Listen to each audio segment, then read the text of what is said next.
Thank you Lord sa blessing na nasa aking harapan. Nilalapit ko po ito na basbasan upang sa ganun magsilbi lakas sa aking pangatawan. In Jesus' name, Amen.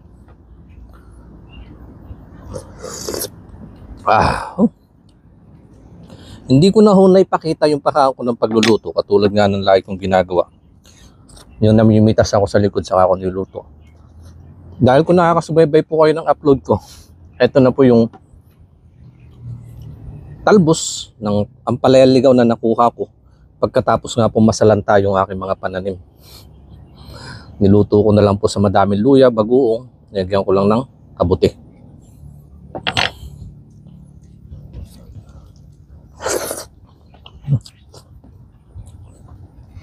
Nagprito na lang po ako ng tilapia para meron namang isda.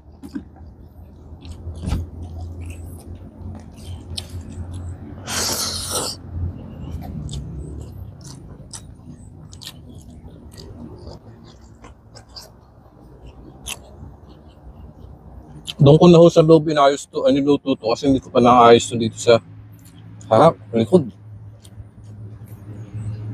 Ayusin ko pa yung bubong. Nagpalit lang po ako ng damit at basa na po ng pawis.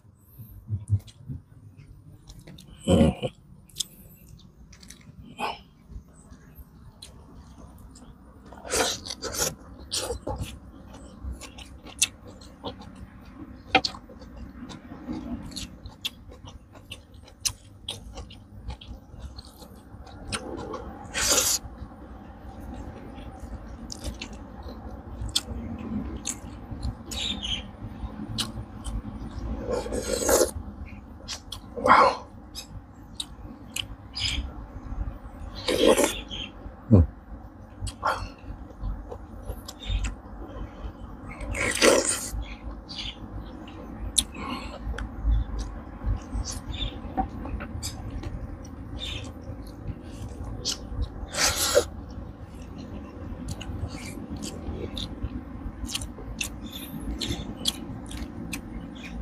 Kaya medyo nalalambot ko ako ngayon, pero yun pa, kain pa rin, ipon ng lakas,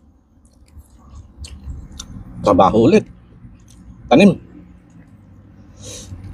ng panibago para mayroon humaani sa mga susunod na araw.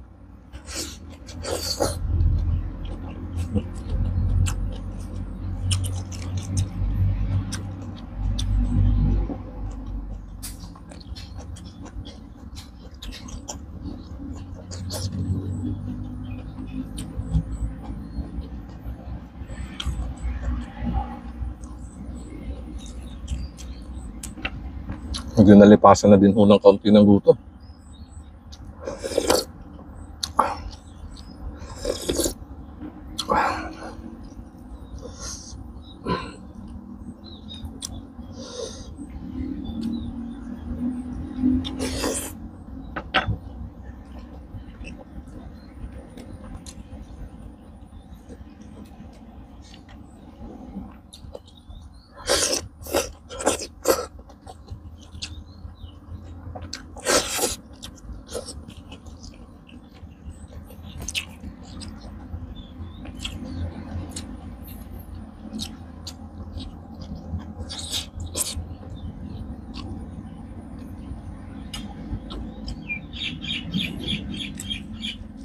Hindi ko na ako sinahog yung tilapia dito.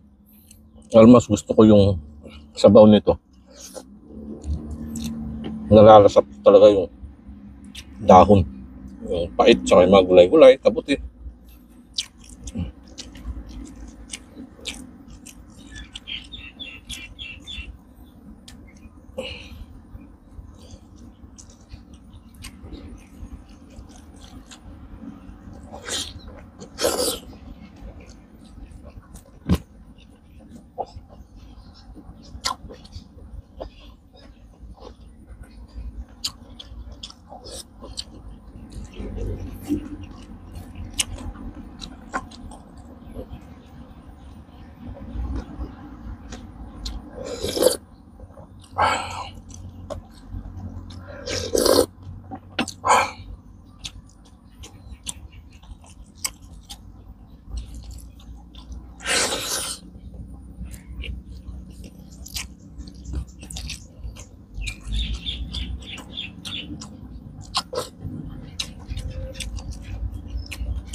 Hindi ko na din ho nahimay. Ang dami. Mas masarap po pag yung ganito.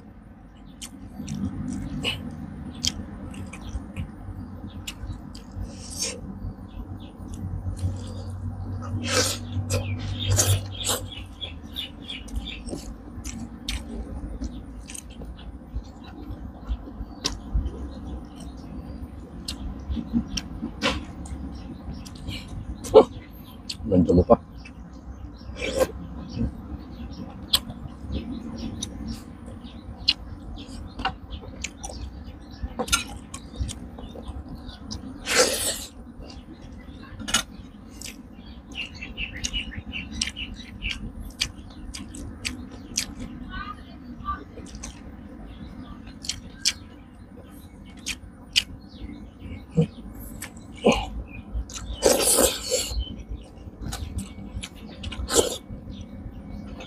Wow.